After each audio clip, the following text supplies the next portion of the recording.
Hello, dear subscribers. Today is May the 18th, 2021, and it certainly is a wild ride. Who can say that we aren't in the end times?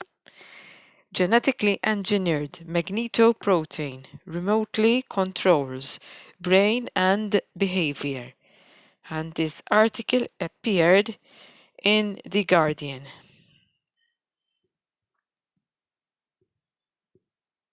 This new method uses a magnetized protein to activate brain cells rapidly, reversibly, and non-invasively. And researchers in the US have developed a new method for controlling the brain circuits associated with complex animal behaviors, using genetic engineering to create a magnetized protein that activates specific groups of nerve cells from a distance, that is, remotely. Understanding how the brain generates behavior is one of the ultimate goals of neuroscience and one of its most difficult questions. In recent years, researchers have developed a number of methods that enable them to remotely control specific groups of neurons and to probe the working of neuronal circuits, thus accessing thoughts and movement and actions of animals or even humans. The most powerful of these is a method called optogenetics, which enables researchers to switch populations of related neurons on or off on a millisecond by millisecond timescale with pulses of laser light. Another recently developed method called chemogenetics uses engineered or genetically engineered proteins that are activated by designer drugs and can be targeted to specific cell types. So imagine the multiple opportunities at achieving these targeted actions. Although powerful, both of these methods have drawbacks. Optogenetics is invasive, requiring insertion of optical fibers that deliver the light pulses into the brain, and furthermore, the extent to which the light penetrates the dense brain tissue is severely limited. Chemogenetic approaches overcome both of these limitations, but typically induce biochemical reactions that take several seconds to activate nerve cells. Now, the new technique in question, developed at the University of Virginia in Charlottesville and described in an advanced online publication in the journal Nature Neuroscience, is not only non-invasive but can also activate neurons rapidly and reversibly. Several earlier studies have shown that nerve cell proteins, which are activated by heat and mechanical pressure, can be genetically engineered so that they become sensitive to radio waves and magnetic fields by attaching them to an ion-storing protein called ferritin or to inorganic paramagnetic particles. These methods represent an important advance. They have, for example, already been used to regulate blood glucose levels in mice remotely, but involve multiple components which have to be introduced separately. The new technique builds on this earlier work and is based on a protein called TRPV4, which is sensitive to both temperature and stretching forces. These stimuli open its central pore, allowing electrical current to flow through the cell membrane. This evokes nervous impulses that travel into the spinal cord and then up to the brain. Guler and his colleagues reasoned that magnetic torque or rotating forces might activate TRPV4 by tugging open its central pore, and so they used genetic engineering to fuse the protein to the paramagnetic region of ferritin. Because ferritin is a magnetic element, together with short DNA sequences that signal cells to transport proteins to the nerve cell membrane and insert them into it. And if I may interject briefly here, what we are seeing, these guinea pigs who are involved in this global experiment, and they are receiving, in many instances, they are receiving 2 payloads. And it's been said that the first payload is the most critical payload of the 2 of them, because the first payload contains this paramagnetic region of ferritin. So you have this protein which has been genetically engineered by taking the protein and fused to a paramagnetic moiety of ferritin. So the protein is attached to this ion moiety, ferritin. And then any external Wi-Fi fields, okay, for example, the one with the number of fingers on one hand and the first letter of the word girl, and even higher Wi-Fi fields, will enable the remote controlling of biometric parameters. They quote it here, controlling the blood glucose in mice.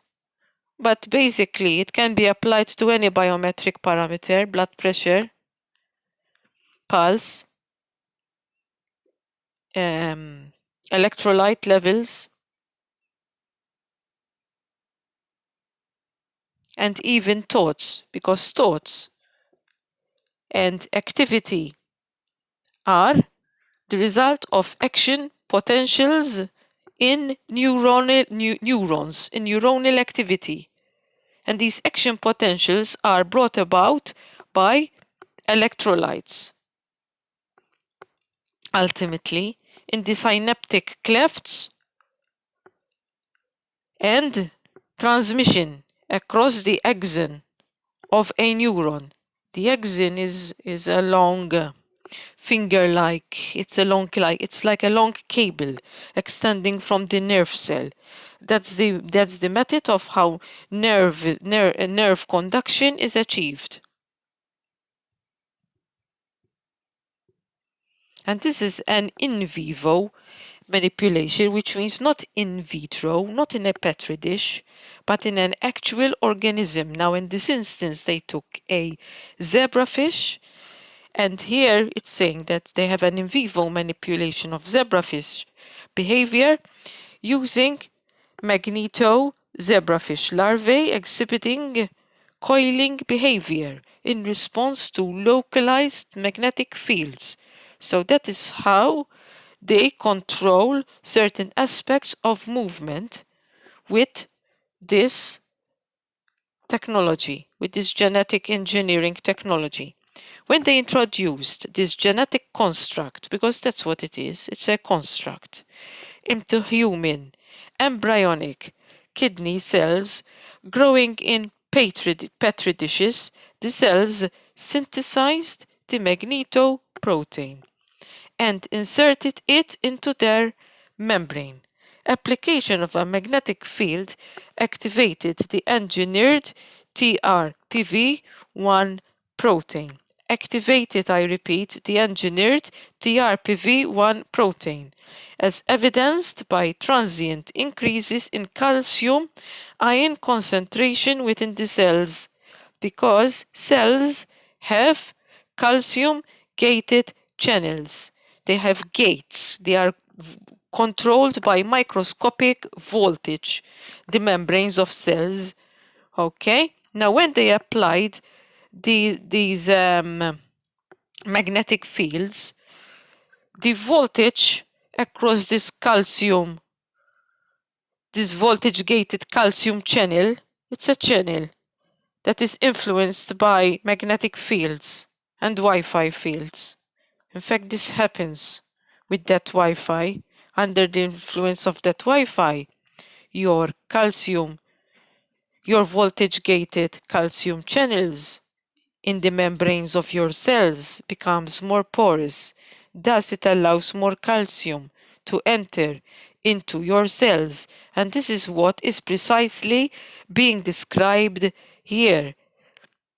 So again, application of a magnetic field activated the engineered TRPV1 protein as evidenced by transient increases in calcium ion concentration within the cells, which were detected with a fluorescence microscope. So the net result was to have an increased calcium in the cell, an increased intracellular calcium level by influencing by making the voltage-gated calcium channels more porous. These voltage-gated calcium channels are widespread throughout the membranes of our cells, and the enemy is taking advantage of these voltage-gated calcium channels by using Wi-Fi magnetic fields. Next, the researchers inserted the magneto DNA sequence into the genome of a virus. Now, this is very similar to a viral vector V, okay? Together with the gene encoding green fluorescent protein and regulatory DNA sequences that cause the construct to be expressed only in specified types of neurons. They then injected the virus into the brains of mice, targeting the entorhinal cortex, and dissected the animal's brains to identify the cells that emitted green fluorescence. So they wanted to see which parts of the mice's brain had taken up the green fluorescent dye. Using microelectrodes, they then showed that applying a magnetic field to the brain slices activated magneto so that the cells produced nervous impulses. So there were areas in the animal's brains that had taken up the protein ferritin moiety, which we read about further up, and they came under the influence of the magnetic field. To determine whether magneto can be used to manipulate neuronal activity in live animals, they injected magneto into zebrafish larvae, targeting neurons in the trunk and tail that normally control an escape response. They then placed the zebrafish larvae into a specially built magnetized aquarium and found that exposure to a magnetic field induced coiling maneuvers similar to those that occur during the escape response. This experiment involved a total of 9 zebrafish larvae, and subsequent analysis revealed that each larva contained about 5 neurons expressing magneto. In one final experiment, the researchers injected magneto into the striatum of freely behaving mice, a deep brain structure containing dopamine producing neurons that are involved in reward and motivation, and which us humans have a similar system, a dopaminergic system, which is also involved in reward and motivation, and then placed the animals into an apparatus split into magnetized and non-magnetized sections. Mice expressing magneto spend far more time in the magnetized areas than mice that did not. Let's pause here. So, this is saying that the mice that expressed the magneto, which is the protein fused with the ferritin moiety, they were more controlled by the magnetic fields, and therefore they spent more time in the magnetized areas than the mice that did not. That means that the mice that had the protein fused with ferritin inside of them were under the control of these magnetic or Wi-Fi fields. So, and it goes on to say, because activation of the protein caused the striatal neurons expressing it to release dopamine, so that the mice found being in those areas rewarding. And that is precisely the same thing that is going to happen with humans. You must understand that both mice and humans are mammals.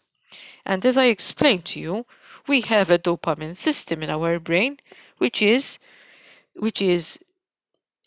deeply involved with reward and motivation. So what is going to happen in those guinea pigs now? Now I'm speaking about guinea pigs, not about mice. And you understand, and as I explained to you, that the guinea pigs have been receiving two installments, two payloads, and the first payload contains this protein fused with a ferritin moiety. And these guinea pigs who have received the first and subsequently even the second moiety, but the first payload is the most important of the two, or subsequent other top-ups. They're going to find that spending time in the magnetic field or Wi-Fi field is more pleasing. They're going to find it rewarding, but it will come at a cost. It will come at the cost of them being controlled.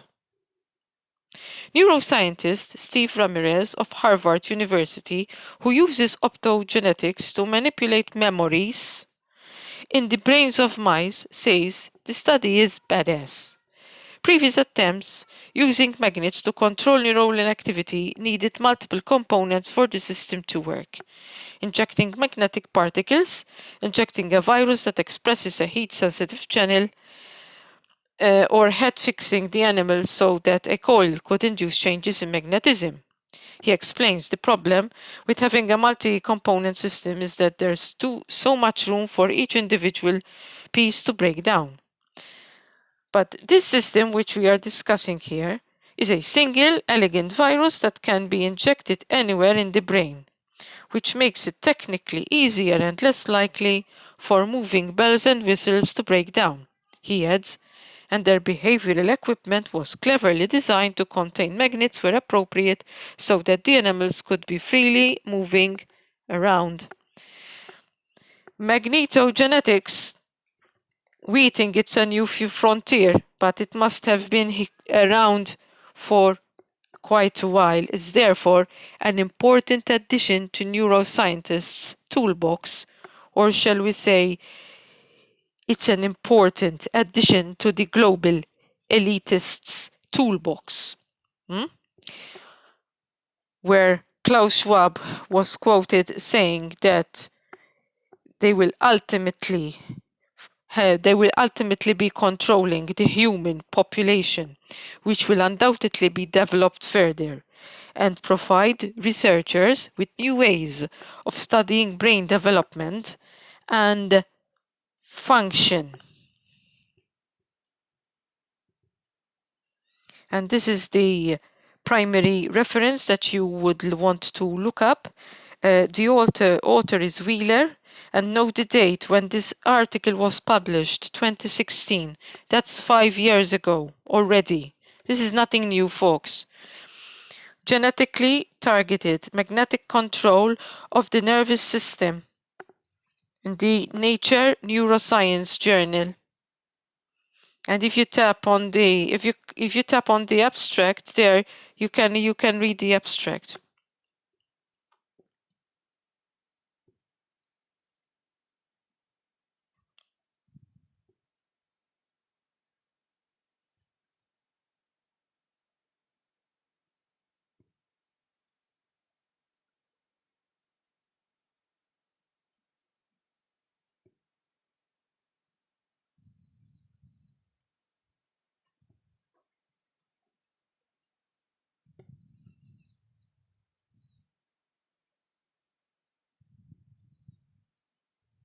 This is the article that you want to read. wireless multilateral devices for optogenetic studies of individual and social behaviors.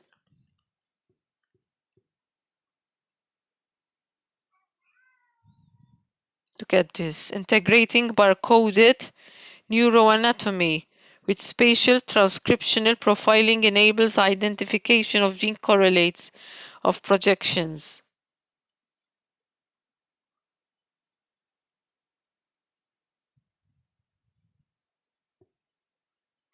And their quest for immortality, killing aging neurons, one cell at a time.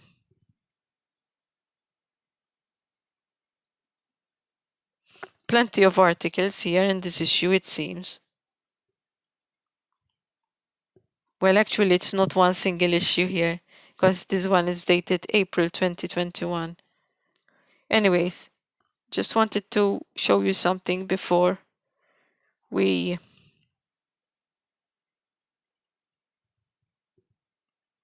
wrap this up. There he is. Hang on. That's him. That's his dream. That planned outbreak is the first big step towards unprecedented control over mankind.